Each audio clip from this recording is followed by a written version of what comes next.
Ed, what did you guys like about Michael Ojemudia ahead of the draft, and how do you see him fitting in the defense this rookie year? Yeah, we're delighted to have Michael, and good afternoon to everybody. Michael brings size, he brings speed, and he can judge the ball down the field deep, and those are very important parts to a DB. He's really on schedule as a tackler and a hitter, which we know is very important to the Broncos style of defense.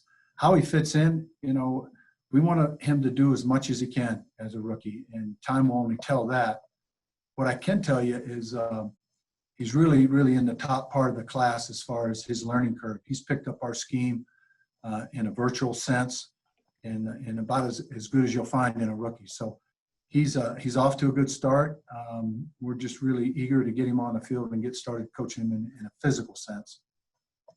Next, we've got Troy Rank with Denver 7, followed by Ryan O'Halloran. Troy, go ahead, please. Coach, good to see you again. Thanks for doing this today. Thank you.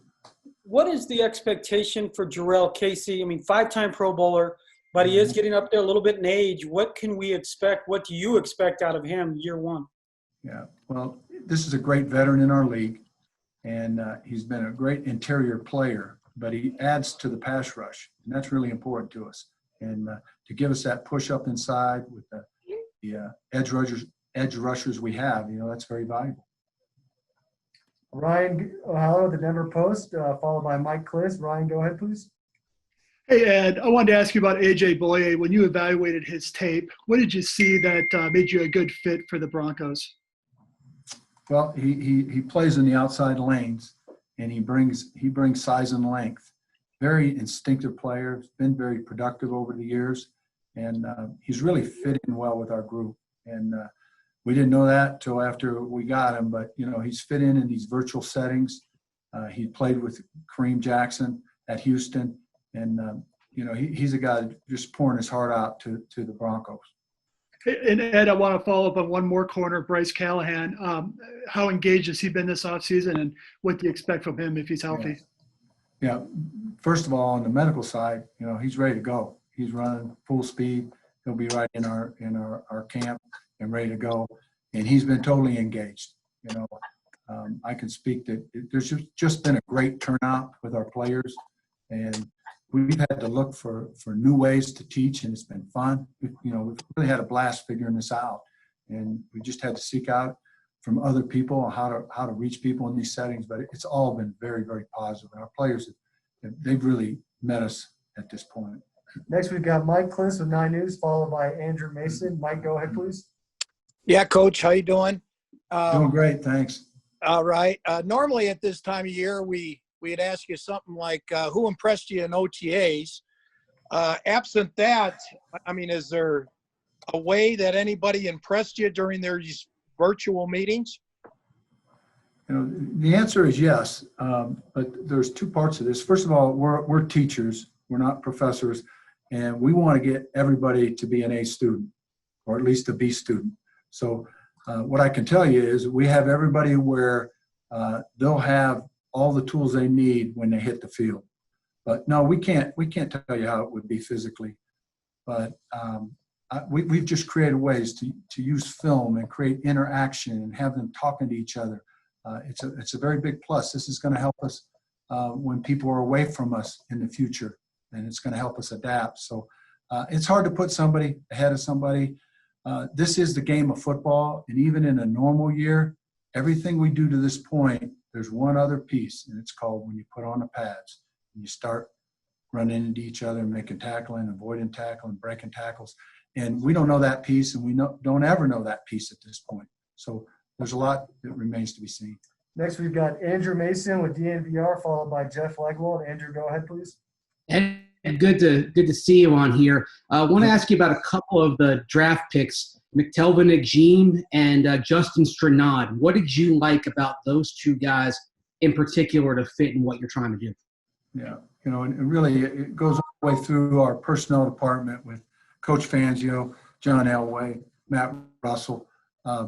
There's a common theme. And in today's football, most of our picks, you're going to see pass rush in them when you're talking about an interior or exterior defensive lineman. So he brings that pass rush ability to him. And there's a raw sense to him that we think we can bring out. But he does bring the rush. The other thing with Justin, you're going to see the speed and explosion to the players that are in the coverage areas, whether it be DBs or linebackers. He brings that coverage element and the adaptability to match up with some of the great offenses in our division. Next, we've got Jeff Legwald, ESPN, followed by Eric Dalala. Jeff, go ahead, please. Hey, Ed, I was just curious if you could expand on the specific things in the teaching that you sort of discovered work in the virtual setting that you may not have known before. Yeah. Well, the first thing I could tell you, if you sat in one of our meetings with any of our defensive coaches, I'm speaking for the defensive guys, you're going to hear a ton of questions. And you got to be sitting, you got to be engaged because you can be called on at any time. Other cool thing is I'm looking at another screen. I see everybody's faces.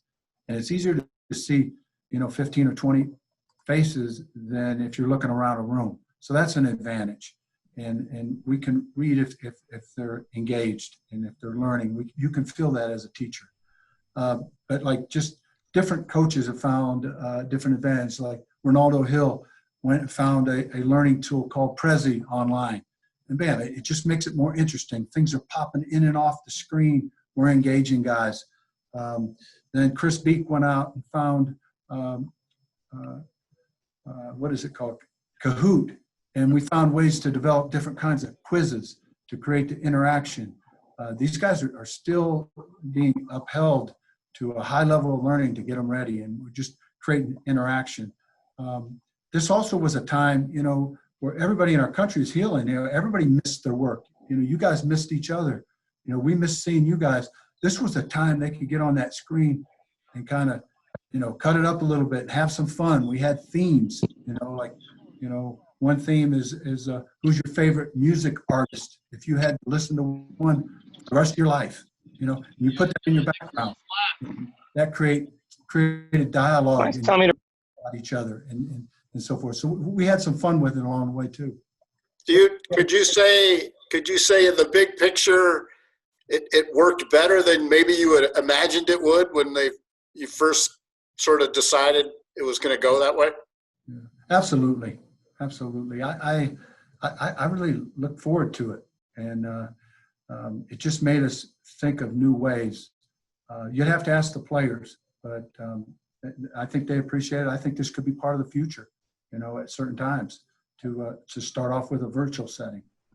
Thank you. Time for a few more. We'll go with Eric Dalala with DenverBroncos.com, followed by Brandon Cristal. Eric, go ahead, please. Yeah, Coach, just wondered, how did Bradley Chubb fit into the system in your mind in those first 4 games last year? And when he's back and healthy, kind of what are your expectations for him, maybe now with Casey in the middle there? Yeah, very well. He fit in very well. He's just good in all areas. He's such a solid, consistent person in all areas of his life. And he's, he's just got a lot of skill and ability. But this is a Bronco that's going to be a great Bronco for a long time. We just didn't get to see enough of it last year because of the injury. But he's we've seen him running on tape, and he's full speed and ready to go. And you'll see a really good year from him. And we'll end with Brandon Cristal, KOA. Brandon, go ahead. Coach, I'm curious, where's Alexander Johnson year over year from where he was a year ago? And where he is now, and kind of what's the ceiling for him?